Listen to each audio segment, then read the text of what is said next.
They say if the church ain't crying, then the church is dying. I never heard that. I like that We one. are that. That's gonna be our So snippet for the intro to the video. I don't want to take that as my. I heard it somewhere. It's gonna be yours And, now. Welcome, everyone. Today we're kicking off this video series looking back at this past week's Sunday readings and looking forward and ahead to next Sunday's readings. We know that the average person attending Mass doesn't always look ahead to the readings they'll be hearing at Mass, so I hope you'll find our little show fun and useful. My name is Vincent, and my buddy's name is Roy. We've been friends since childhood, and we both volunteer at different churches as lectors, otherwise known as the guys who do the readings at Mass. We'll look ahead to what readings are coming up this Sunday, as well as share some of our own personal stories about volunteering and everyday life. Okay, let's get started. Coolio. totally. You have a book? Good Lord. It's the. You guys don't get this? So yeah, I typically use that as my practice. 99.5% of the time, I will read it 2 or 3 times beforehand, like at least a half hour, at least before I get in the car.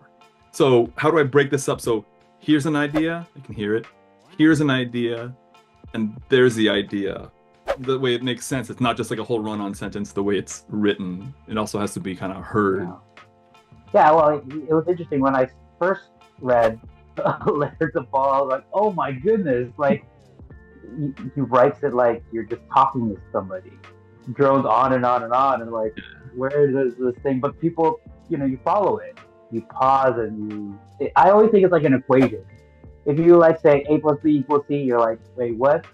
If you go A plus B times F, multiply it by this and that, and you kind of see the segments together. Then equals, because it's like a full blown equation that you're trying to say in a word. And it's also different from, it's one thing to read a letter, it's one thing to hear a letter and hear it spoken. Because these were letters, they was meant for people Yeah. to be read. At the same time, we are reading it and it needs to be heard. Okay, Lent is already here. February just flew by. I don't know how you felt about that, but February flew by. Well, it's the shortest month, so regardless if you feel it or not, It's like an it's 5 months. equation. So I've been doing the no meat because no meat on Friday was a little bit too easy. So I'm like, all right, let's up the ante here. Okay, all right, let me really push it. Okay, no meat at all, but I'll allow Sunday, right? Since technically we're not fasting on Sunday. Is there anything that you are trying to do, or have you given it any thought this Lent? I lost a lot of weight like 4 or 5 years ago. Yeah. And I've been, trying to keep healthy. But last year, I wasn't really paying attention to what I ate. Although with Lent coming up, and it's like, okay, well, you need to get back on track.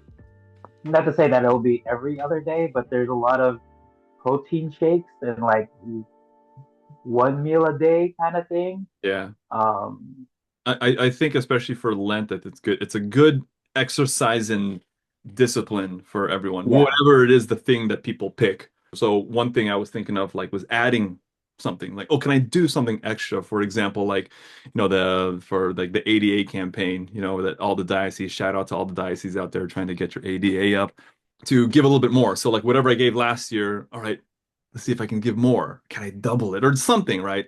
So yeah, I'll see, I'll look at the finances and say, all right, this is not an equation. This is a giving from the heart, giving what you can, giving, and then giving more. Because I'll give it what I can. It's like, well, how about if you give what you think you can't?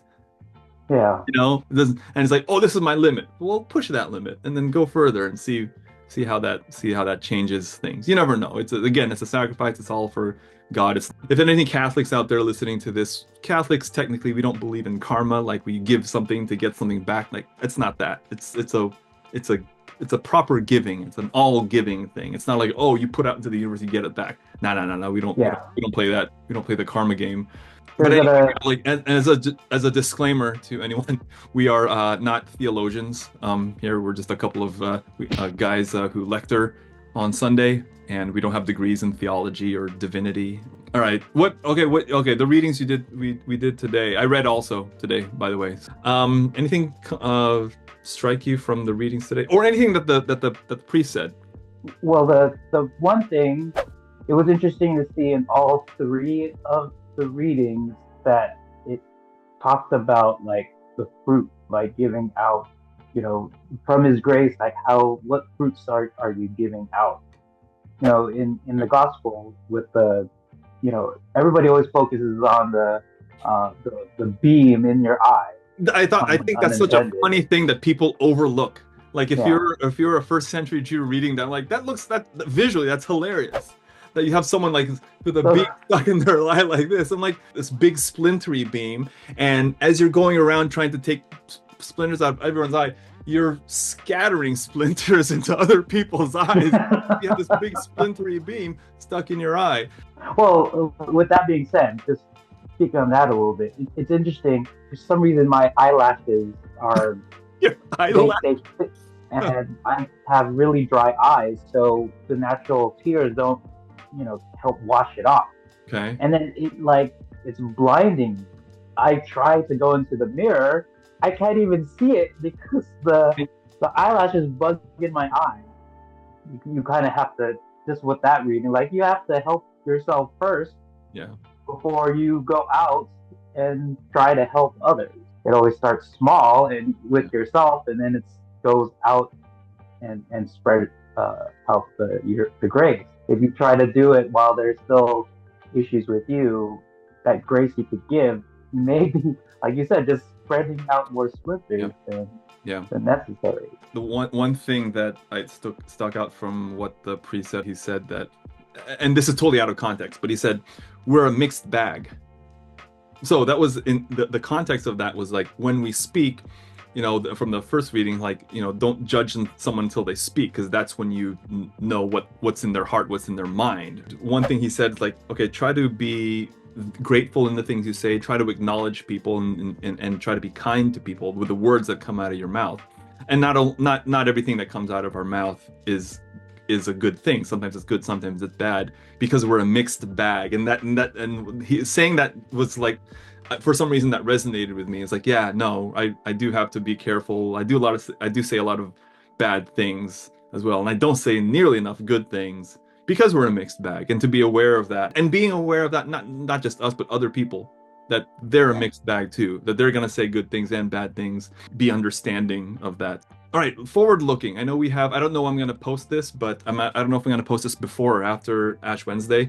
I'll try to get to Ash Wednesday probably after work. I think we have some masses available at church, later services, which is good. I don't think my daughter's listening, but she got an award for doing good at school, and so she's going to get it on Wednesday. Oh, nice. And we'll go to mass, but she's also in the Yeah. choir Yeah, yeah. Oh, on nice. that Wednesday, and we're going to get the ashes. So Nice. All right, so what's on tap for this Sunday? For next Sunday, I am not reading next week. But what do we got? We've got first readings from Deuteronomy 26, and that's Moses reflecting back on how God brought them out of slavery, and then he'll bring them to a land flowing with milk and honey.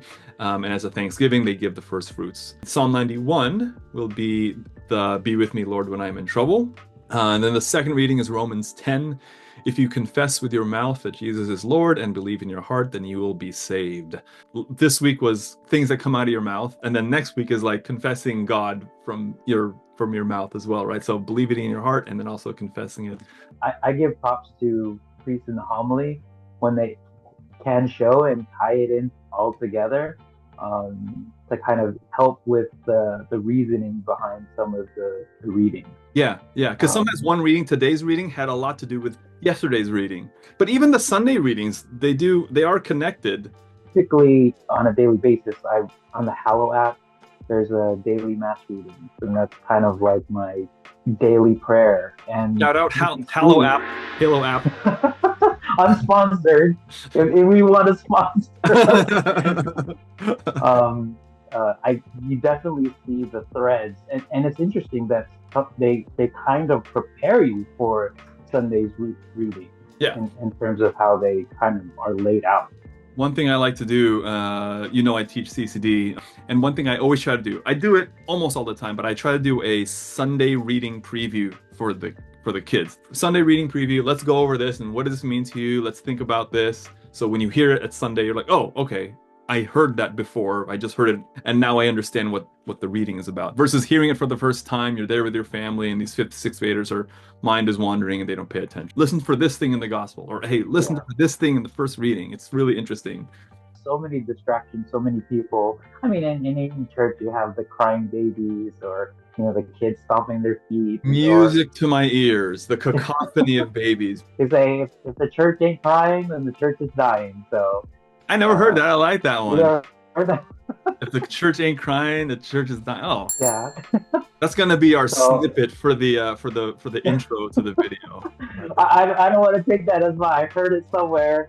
It's gonna be yours You now. know, It's gonna be yours now. so if you are prepared and knowing kind of what to listen for, and having kind of already a thread, it kind of could snap you back into reality and like kind of catch up of where you're at, instead of like, well, I don't know what they're talking about anymore, so you kind of clock out. Zone out. Yeah, So yeah. Cool. Okay, I that's think smart. That's a good idea. that's the one thing I'm not very good at a lot of things in life, but I think I'm semi-decent at reading, mainly because I'm not a good public speaker, and I'm not public speaking. I'm just reading into a microphone and making sure I enunciate my words. I mean, sorry, Yeah. enunciating God's words, Yeah. not my own words.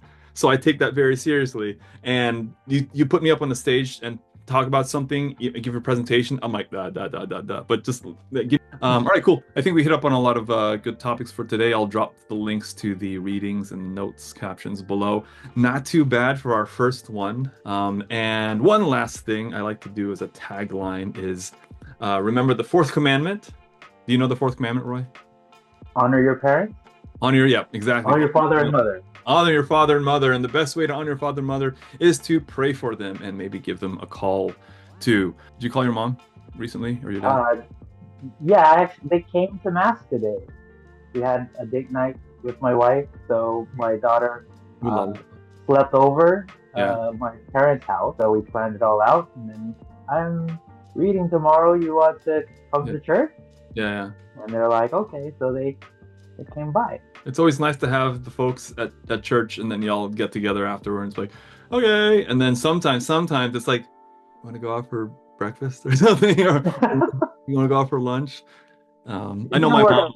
That would have been cool, but Lorraine teaches CCD too, and it was right after mass. Oh, it's right after. Okay. Yeah. Okay. Good for her. That's why I do the 9 o'clock reading.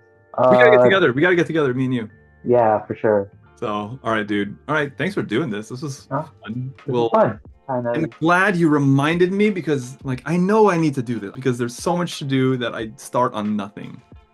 Do one small thing at a time. Just keep doing one small thing at a time. Okay, how was it? Leave your thoughts below in the comments, and don't just like and subscribe, but also click that share button to share with your family and friends as well. Take care, and God bless. I literally have I have mine sitting on the table in a shoebox. I have a second screen here, and I have you here.